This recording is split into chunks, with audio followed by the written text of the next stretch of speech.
Selamat siang untuk kita semua. Pada pertemuan kali ini, saya akan menjelaskan tentang penggunaan software dari deret ukur, seperti itu. Jadi, untuk itu kita langsung saja ke contoh kasus yang pertama.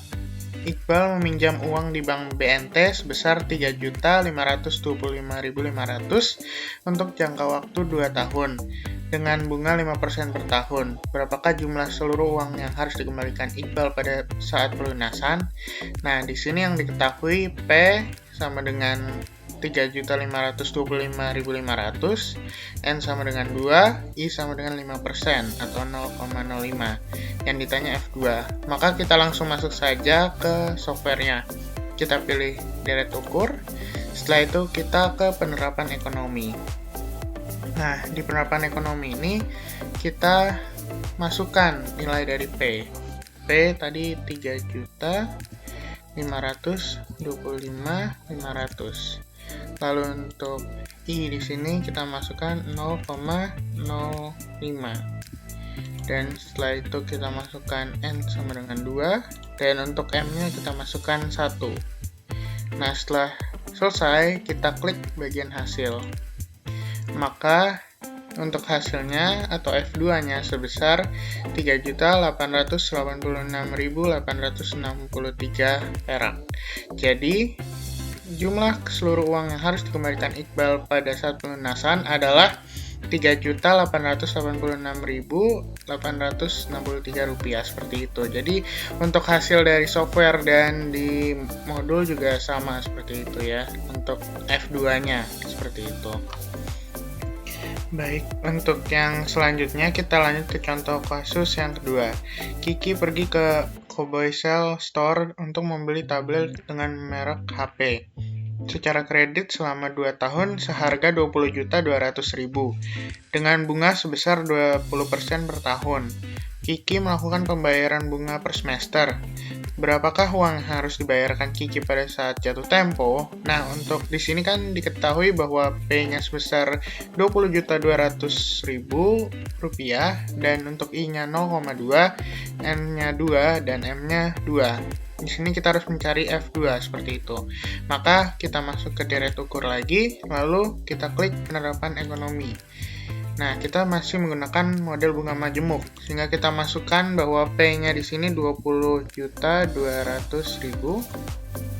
Setelah itu, untuk I-nya kita masukkan 0,2.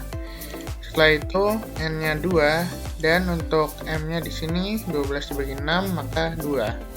Lalu kita klik bagian hasil, maka diketahui bahwa F2-nya sebesar 29.574.822 rupiah, seperti itu.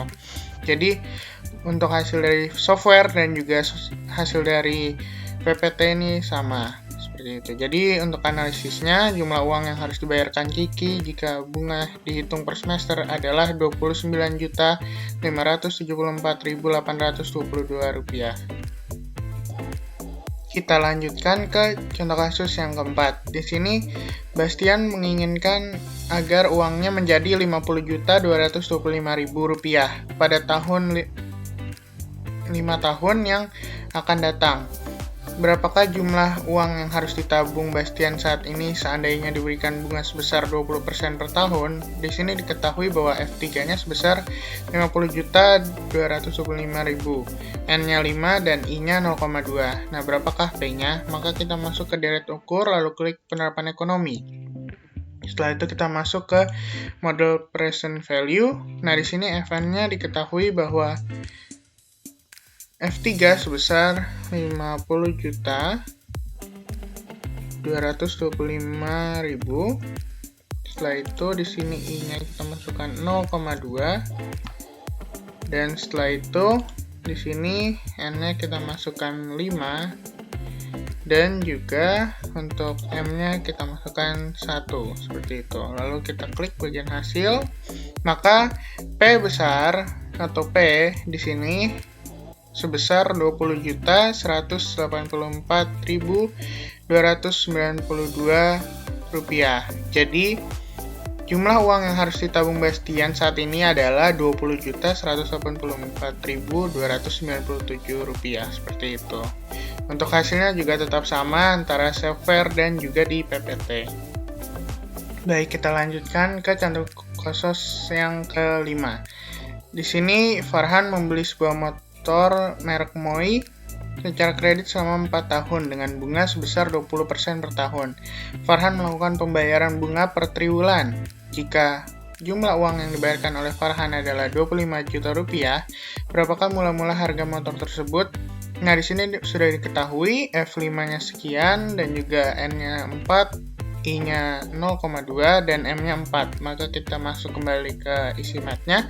Kita klik deret ukur, lalu klik penerapan ekonomi, dan setelah itu kita masih menggunakan model present value. Jadi di sini FN-nya kita ketik 25 juta. Setelah itu I-nya kita masukkan 0,2 dan juga untuk N-nya kita masukkan 4 dan M-nya 4. Lalu klik hasil. Maka hasil akhirnya sebesar 11.452.796.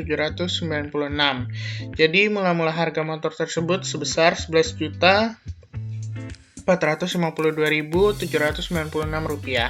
Untuk hasilnya tetap sama.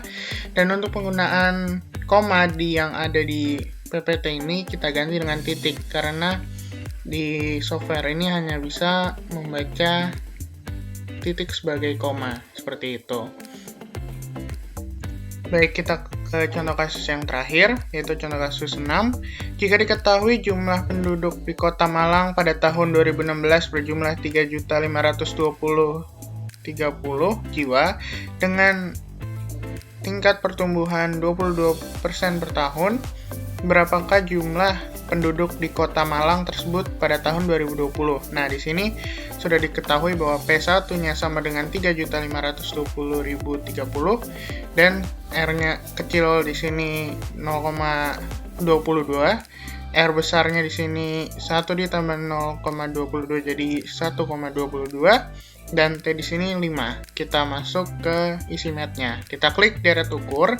Setelah itu kita masuk ke penerapan ekonomi. Nah, di sini kita klik bagian mode pertemuan penduduk.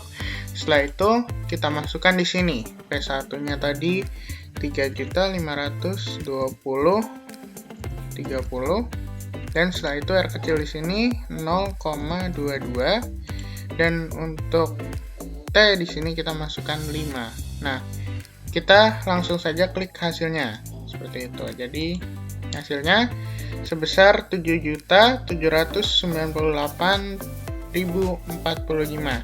Jadi penduduk kota di Malang pada tahun 2020 adalah sebesar 7.798.045 jiwa. Dan untuk hasilnya sama ya seperti yang di software seperti itu. Mungkin itu saja yang saya dapat berikan. Kurang lebihnya mohon maaf. Terima kasih.